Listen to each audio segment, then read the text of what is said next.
জামাতের অবস্থা কি? মাঠে জামাত নাই, জামাতকে দেখা যাচ্ছে ঘরে খাটের উপর। তারা একসাথে আন্দোলন করেছিল।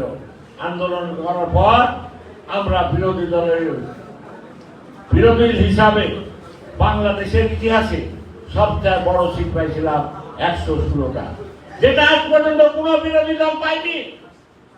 আর জামাত মাত্র পাইল 3টা সিট। মনে আছে? মনে আছে? আজকে জামাতের অবস্থা কি? মাঠে জামাত নাই, জামাতকে দেখা যাচ্ছে ঘরে খাটের উপর। ঠিক না বেশি? মাঠে জামাত নাই, খাটের উপর জামাত। খাটের উপর আমার সাহেব করছে আমাদের মা বোনকে নিয়ে। অতএব জামাত যে পথে আসছে সেই পথেই চলে যাবে।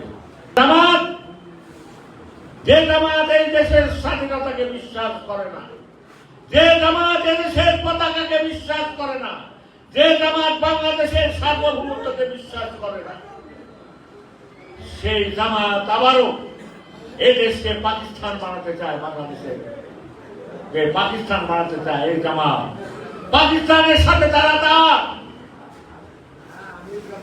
আমরাই প্রথম, আমার নেতা জিয়াউর রহমান সাহেব মুসলিম কান্ট্রির সাথে প্রথম এই বাংলাদেশের ঘোষণা দিয়েছিল।